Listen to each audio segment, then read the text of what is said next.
a-hole for telling my daughter that custody isn't changing.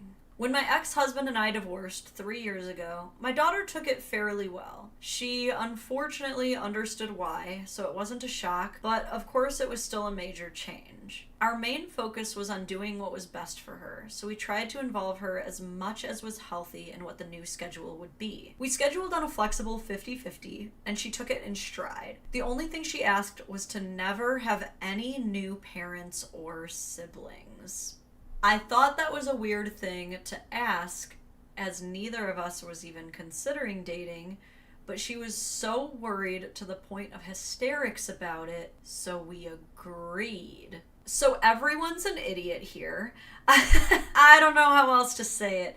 Like, obviously, we're gonna give some grace to the child. If children could have their druthers, I'm sure most of them would vote no more siblings. And a good portion of them would absolutely vote no more parents. Dude, kids are sick of the parents and siblings they already have. What do you mean you want me to have more of them? Ugh, gag me with a spoon, you know what I'm saying?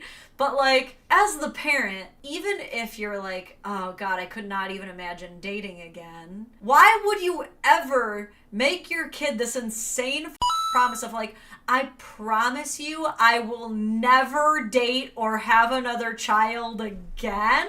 That's a really stupid agreement to make. Are you serious? Like, you both, honest to God, never think you'll ever remarry? I could understand thinking, like, I'm actually good on kids. Like, I could understand being like, I'm very confident that I'm actually going to be child-free for the rest of my life. I could understand that, but even then, I would never make that promise to my kids. Like, I'm fairly certain I'm done. But it's very much like this. Like, to give you an idea, TJ offered to get a vasectomy. TJ was like, hey, I feel bad that, like, you're the one on birth control. And, like, I've been doing my research onto how much birth control affects the female body. I feel really terrible that, like, you're putting yourself through this. Let me get a vasectomy. And I was like, dude, I'm not sure I'm done using that thing yet. Hold your horses. Like, I can come off this birth control anytime. You get a vasectomy, it's not a 100% chance you can reverse that shit. Okay, so let's wait this out, all right? That's a weird thing to promise someone, okay? But let's continue. A year and a half ago, my now husband... Oh. How dare you? Straight to jail. You broke the first commandment. What's the first rule of Divorce Club? Never remarry. My daughter met him and they got along fine. She met his kids... It's only been a year and a half, lady. You already broke every rule. And that was fine. And she's probably met too many of her father's female guests, so I thought she'd gotten over it. Isn't it always funny, by the way, that when a man calls a woman a female, it's like immediately the most misogynistic, disrespectful thing of all time. But when a woman refers to another woman as a female, it's like, yeah, get her. Get her! Anyway, she's been introduced to enough of those females, so I thought she'd gotten over it. I was wrong.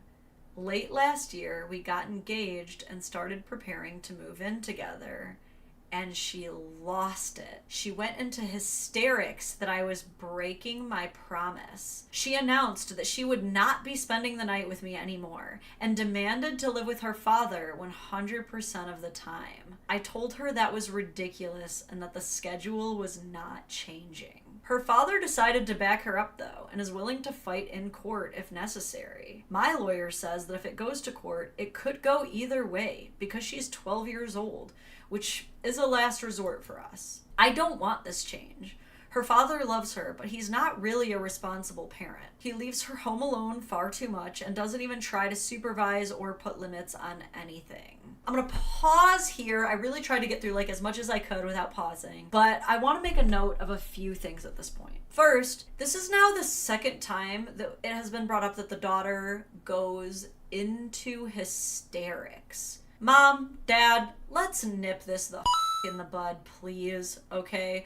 You guys are both being bad parents by allowing your child's temper tantrums to rule your life. Just set a boundary and stick with it, okay? Because it seems to me that the pattern of behavior that she's come to recognize is if she throws a fit, she'll get her way eventually. That's how she got you to even agree to this in the first place.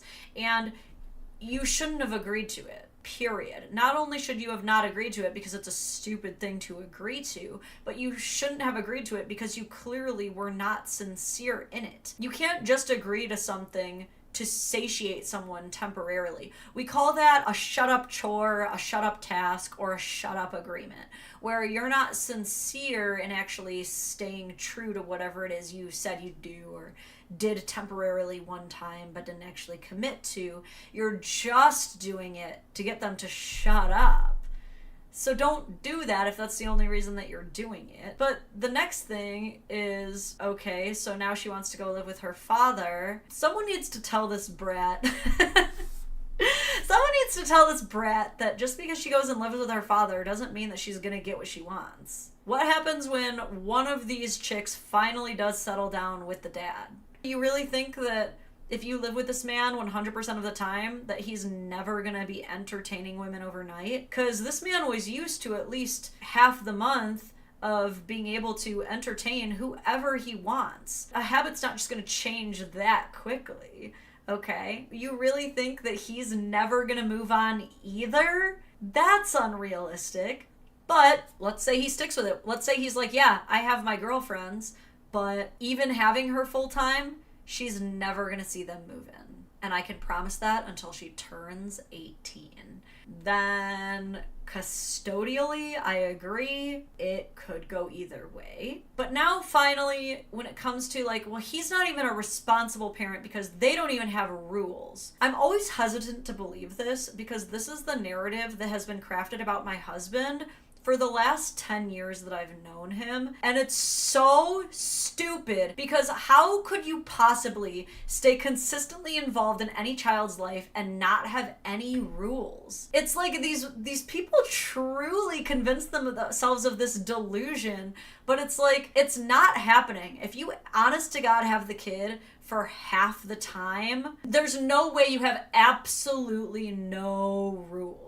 This is just something that they convince themselves of. Like, I can't tell you how many times I've heard through the grapevine of like, all they ever do is play video games and there's no rules and there's no supervision and there's no discipline. But the same kid will come back to my house and tell me like, all I do is play video games over there. And then like, I'll ask him like, hey, do you do your own laundry? What chores do you have over there? And it's like, in some ways, we're more regimented over here than over there. It's just like, I would never make the assumption that there's no rules over there. I guess I would if I truly had like a basis to believe that. I don't know what the basis is here. But because I'm not really given much else besides that, like I said, I'm hesitant to believe it. Let's keep reading this. More so, my daughter is a child and she shouldn't have the right to dictate how much she sees her parents. What do you guys think about that statement? Do you think that's true or false?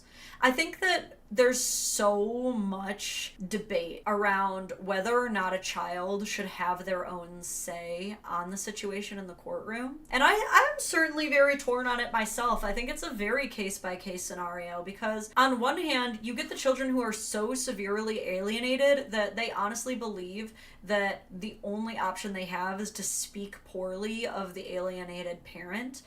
Their perspective in court may be very influenced or manipulated. And that's something that people are trying to avoid.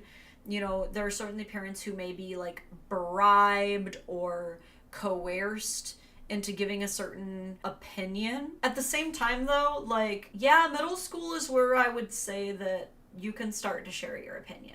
Do I think that the child's opinion should be the be-all, end-all? Absolutely not. Absolutely not. Should we say, like, yeah, just give the kid whatever they want? You know, let's talk to the kid and hear from them. Like, if they have a well-structured argument for why they should be spending more time with one parent than the other, then I think it should absolutely be considered. The reason that my husband was able to finally secure adequate custodial rights and parenting time with his son was because my stepson finally turned 15 and they were finally ready to hear what he had to say. And even then, yes, his mom was like, no, he should not get a voice in court. It's completely inappropriate. She still to this day believes that it is completely inappropriate for a 16-year-old child to have any say whatsoever in their own custodial environment. So that's what some people think. The judge could be a toss-up. They might want to hear from the child, they might not. But this ends with, I know I stupidly agreed to not remarry in that moment, but that wasn't a realistic thing to promise, and she has to know that. Fair. My ex is on her side and thinks she should live where she's most comfortable, and agrees with her that I'm being irresponsible. Okay, that's annoying because she's clearly being gaslit by the husband and thinking that remarrying a year and a half after the divorce is irresponsible. Plenty of people do it, dude. And yes, the kids should have known that it would eventually happen. But the parents were not doing their job. The mom was not doing her job of like, you've been dating this guy for God knows how long. You should have been soft launching the concept of remarrying. You know? This ends with, I don't think it's healthy to give her that much power, especially over something that was demanded when she was all of 9 years old. What do you guys think? I want to vote from you. I want a YTA if you think she is indeed the asshole for remarrying and introducing new step-siblings. I want to know if you think that she is not the asshole, that this is something that the child should have reasonably seen coming. Or that kind of like everybody sucks here. Maybe not the kid, but definitely like both the husband and the mom. Like, you guys did not set this kid up for success here. All right. Everyone is stupid here, says Punslinger. I agree, man.